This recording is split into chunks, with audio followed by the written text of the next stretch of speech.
14 Bangla digital মিডিয়ার পক্ষ থেকে জানাই স্বাগত। দর্শক, 31শে জানুয়ারি হুমায়ুন কবির সাহেব তার দিনের কিছু বক্তব্য তিনি যখন তৃণমূল কংগ্রেস দলে ছিলেন তখন বলেছিলেন যে আমরা 70% আর ওরা 30%, তো ওদের নদীর জলে ভেসিয়ে দেবো। এই যে একটা আলোচিত সমালোচিত বক্তব্য তিনি দিয়েছিলেন, সাম্প্রদায়িক উস্কানিমূলক কথা তিনি বলেছিলেন, তো সেই কথা তীব্র নিন্দা জানিয়ে নওশাদ সিদ্দিকী বলেছিলেন যে হুমায়ুন সাহেবের সঙ্গে জোট করব না করব সেটা পরের কথা, কিন্তু যেহেতু আমরা সাম্প্রদায়িকতা মানি না, বিশ্বাস করি না, গণতন্ত্র বিশ্বাস করি, সেহেতু কোনো মুসলমান বা কোনো হিন্দু সাম্প্রদায়িক দাঙ্গা বাঁধাবে এগুলো আমরা পছন্দ করি না, সাপোর্টও করি না। সো আগে সেটা তওবা করতে হবে, ভুল স্বীকার করতে হবে সাধারণ মানুষের কাছে, তবে আমরা সেটা ভেবে দেখব যে আইএসএফ দল জনতা উন্নয়ন পার্টির সঙ্গে জোট বাঁধতে পারে কিনা। তো দর্শক, বলার বক্তব্য হচ্ছে 31শে জানুয়ারি হুমায়ুন কবির সাহেব তিনি বললেন যে আমি সনাতন ধর্মের মা এবং বোন এবং ভাইদের কাছে প্রচণ্ডভাবে দুঃখিত এবং ভুল স্বীকার করছি। আমি মমতা বন্দ্যোপাধ্যায়ের প্রবচনায় পা দিয়ে এবং তার কথা শুনে আমি এই ধরনের সাম্প্রদায়িকতা ছড়িয়েছিলাম। আমি বুঝতে পেরেছি তিনি হচ্ছে মৃত্যু মুখ্যমন্ত্রী। আমি জীবনে কোনোদিন এই ধরনের আর সাম্প্রদায়িকতা করব না। তো দর্শক, সেখান থেকে তারপরে নওশাদ সিদ্দিকী বললেন যেটা আমাদের ছিল যে তিনি ক্ষমা চাইবেন সবার সামনে, ক্ষমা চাওয়ার পরে আমাদের আর কোনো সমস্যা নেই। তারপরে জোট হবে কি না হবে সেটা সময় বলবে। চলুন দর্শক, এই নওশাদ কি বলেন আমরা একটু শুনে আসি। তো যারা নতুন দর্শক তারা নিউজ 14 বাংলা ডিজিটাল মিডিয়াকে সাবস্ক্রাইব করে পাশে থাকবেন, আর যারা অলরেডি সাবস্ক্রাইব করে রেখেছেন তাদের জন্য অসংখ্য ধন্যবাদ। এবং যারা ফেসবুক পেজ থেকে দেখবেন অবশ্যই নিউজ 14 বাংলা ডিজিটাল মিডিয়ার পেজটাকে ফলো দিয়ে পাশে থাকবেন। চলুন দর্শক, ভালো লাগলে একটা লাইক করবেন আর ফ্রেন্ড ফলোয়ারদের কাছে শেয়ার করবেন।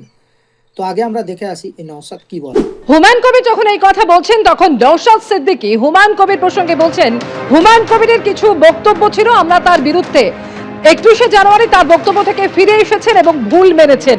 আগামী দিনে কি হবে তা জানানো হবে, বার্তা নওশাদ সিদ্দিকীর। হুমায়ুন সাহেবের বিগত দিনে কিছু বক্তব্য ছিল, সেই বক্তব্যতে আমি এবং আমাদের পার্টির এর বিরুদ্ধে আমরা জানিয়েছিলাম যদি এই বক্তব্য তিনি প্রত্যাহার করেন তাহলে আলোচনা করব। 31শে জানুয়ারি তিনি তার বক্তব্য থেকে ফিরে এসেছেন, এটা তিনি একটা তার পরিচয় দিয়েছেন যে তিনি তার বিগত দিনে যে বক্তব্য দিয়ে তার ভুল হয়েছিল।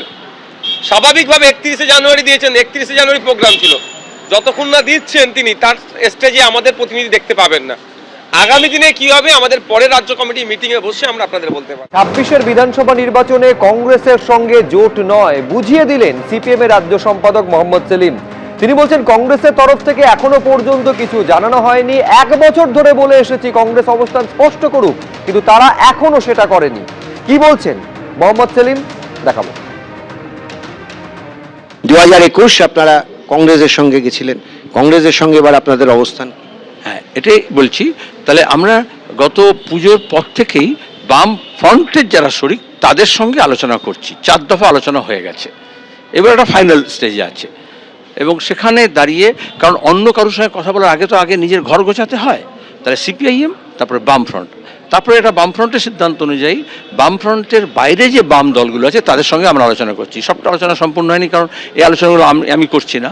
আমরা সিপিআইএম এর লিবারেশনের সঙ্গে কথা বলেছি এবং তারা একমত, তারা বামফ্রন্টে থাকবেন না, কিন্তু বামফ্রন্টের সহযোগী হিসেবে আমাদের সমর্থনে, এবং তারা আমাদের সমর্থন করবেন। আমরা একসঙ্গে এই বিজেপি তৃণমূলকে পরাস্ত করার জন্য লড়ব।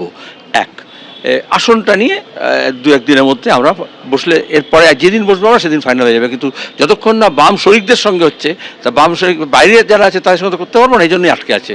এরপরে বামের বাইরে যে অংশ আছে তার মধ্যে ইতিমধ্যে আইএসএফের সঙ্গে আমাদের কথা হয়েছে এবং তারাও নীতিগতভাবে সম্মত হয়েছে যে বামদের সঙ্গেই লড়বে তারা। এবং তাদের সঙ্গে এটাও আমরা বলেছি যে আর কে আসবে না আসবে এটা কোনো শর্ত থাকবে না। বামফ্রন্টের শরিকদের যেরকম বলেছি, আইএসএফকে সেরকম বলেছি, আইএসএফও সেরকম বলেছে যে কে আসবে না আসবে তার সঙ্গে আমাদের এরকম কোনো নিঃশর্ত হবে, শুধু ইস্যু ভিত্তিতে, বিজেপি তৃণমূল বিরোধী অবস্থান থেকে। এরপরে কংগ্রেস। এবার কংগ্রেসের মুশকিল হচ্ছে, এখনও পর্যন্ত আমাদের যা খবর আছে, বিভিন্ন দল যে ছোট ছোট দল আছে তারাও চিঠি লিখেছে বামফ্রন্টের চেয়ারম্যানকে, আলোচনা শুরু হয়েছে বা শুরু হয়নি, হবে। তো কংগ্রেস দলের দিক থেকে কোনো কিছু বলা হয়নি। যখনই হয়, আমরা উপনির্বাচনের সময় দেখেছিলাম যে একদম শেষ মুহূর্তে গিয়ে বলে, যখন বামফ্রন্ট প্রার্থী ঘোষণা করে দেওয়ার পর্যায়ে আছে, তখন বলে আমরা লড়বো।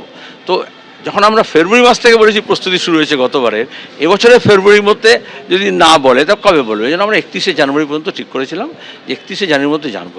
আমরা কালকে জানলাম যে গত কয়েকদিন ধরে বোঝা যাচ্ছিল যে কংগ্রেসের তরফ থেকে তৃণমূলের কাছে কিছু ওভারচার্জ পাঠানো হয়েছে, ফিলার্স পাঠানো হয়েছে, কয়েকটা আসন দিয়ে যদি কিছু সমঝোতা। এদিকে জোট নিয়ে এখনো ধোঁয়াশা জিয়ে রাখলেন হুমায়ুন কবির এবং তিনি বলছেন জোট প্রসঙ্গে যে জোট চূড়ান্ত নয়, তবে বিজেপির সঙ্গে আলোচনা নয়। সিপিএম রাজ্য সম্পাদক মোহাম্মদ সেলিমের সঙ্গে কথা হয়েছে, ক্ষয়িষ্ণু কংগ্রেস চাইলে জোটে আসতে পারে। তৃণমূলকে ক্ষমতাচ্যুত করা, বিজেপিকে ক্ষমতার কাছে আসতে না দেওয়াই হচ্ছে লক্ষ্য। বার্তা তৃণমূল থেকে সাসপেন্ডেড ভরতপুরের বিধায়ক হুমায়ুন কবিরের।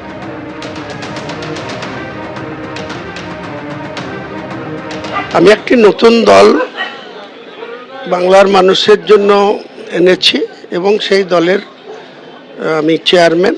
আমার যারা সহকর্মী আছে তাদের নিয়ে আমি আমার ইলেকশনের প্রস্তুতি পুরোদমে চালাচ্ছি। আমার মুর্শিদাবাদ জেলা সিপিএম এর সঙ্গে জোট হবে? সম্ভাবনা আছে, সেটা তো এই মুহূর্তে আপনাকে বলতে পারছি না, কিন্তু আপনারা শুনেছেন যে সেলিম সাহেবের সঙ্গে আমার এক দফায় আলোচনা হয়েছে, কিন্তু আরও একাধিকবার আলোচনা হয়েছে। সেটা আপনারা কেউ জানেন না, আমি জানি, সেলিম সাহেব জানে সেটা কোথায় হয়েছে, কিভাবে হয়েছে। সেটা আমি কংগ্রেসের সঙ্গে কথা বলবেন? প্রয়োজনে আমার কোনো আপত্তি নেই। কংগ্রেস যদি মনে করে যে আজকে তাদের বাংলার 49 বছর ধরে তাদের প্রাসঙ্গিকতা দিন দিন ক্ষয়িষ্ণু হয়েছে, তো সেটা যদি আবার বাংলার মানুষের কাছে তাদের গ্রহণযোগ্যতা, তাদের পার্টির যে মর্যাদা, বিজেপির সঙ্গে কথা হবে? বিজেপির সঙ্গে কোনো কথা হবে না। আমরা তো বিজেপি এবং তৃণমূলের বিরুদ্ধে এই মুহূর্তে আমাদের মূল লক্ষ্য, যে তৃণমূলকে ক্ষমতাচ্যুত করা, বিজেপিকে মেজরিটির ধারে কাছে না পৌঁছানো। অর্থাৎ বামফ্রন্টের শরিক দলেদের সঙ্গে কথা হয়েছে এবং মোহাম্মদ সেলিমের সঙ্গে এই হুমায়ুন কবিরের সঙ্গে এক দফা বৈঠক হয়েছে। বিছান থেকে মোহাম্মদ সেলিম বিস্ফোরক দাবি করল কংগ্রেসের এখানে জোটবদ্ধতা হবার কোনো ভূমিকা দেখতে পাচ্ছে না, কারণ এরা আগিয়ে দিয়ে লাস্ট পর্যন্ত পিছিয়ে পড়ছে। তাহলে কি কংগ্রেসকে এরা জোটে নেবে না? অথচ মোহাম্মদ সেলিম বলছে নওশাদ সিদ্দিকী এবং হুমায়ুনের সঙ্গে বৈঠক হয়েছে এবং বামফ্রন্টের শরিক দলের সঙ্গে চূড়ান্ত সিদ্ধান্ত প্রায় হয়ে গেছে। তাহলে লাস্ট পর্যন্ত হুমায়ুন কবিরের সঙ্গে ও যে বৈঠক হলো, হুমায়ুন কবির বললেন যে তৃণমূল কংগ্রেসকে ক্ষমতাচ্যুত করব এবং সংখ্যাগরিষ্ঠর কাছে ধারে কাছে ঘেঁষতে দেবো না বিজেপিদের। অর্থাৎ জোট করে যদি আমরা লড়ে এই দুই দলকে আমরা রাজ্য থেকে বিতাড়িত করতে পারি, সেই লড়াইটাই আমাদের। কিন্তু কথাটা হচ্ছে এই আইএসএফ বা জনতা উন্নয়ন পার্টি বা সিপিআইএম এবং বামফ্রন্টের শরিক দল সবাই মিলে যদি কংগ্রেস ছাড়াও হয় বা কংগ্রেস যদি জোটও হয়, তাহলে কি আদৌ তৃণমূল কংগ্রেসকে ক্ষমতাচ্যুত করতে পারবেন? বা বিজেপির সিটে 77টা সিটে কি বসাতে পারবে? দর্শক, আপনাদের কি মতামত? যদি আপনাদের কোনো ব্যক্তিগত এবং মূল্যবান মন্তব্য থাকে তাহলে আপনারা কমেন্ট বক্সে এসে জানাবেন। আপনাদের মূল্যবান বক্তব্যের উপরে পরবর্তী ভিডিওতে সেই ইস্যুতে কথা বলা হবে, সেই রকম কন্টেন্ট নিয়ে আসা হবে। তো দর্শক, আপনাদের ব্যক্তিগত মতামত আপনারা মূল্যবান কমেন্ট বক্সে এসে জানাবেন। ভালো লাগলে একটা করে লাইক দেবেন। আর ততক্ষণ আপনারা ভালো থাকুন, সুস্থ থাকুন। দেখা হচ্ছে পরবর্তী ভিডিওতে।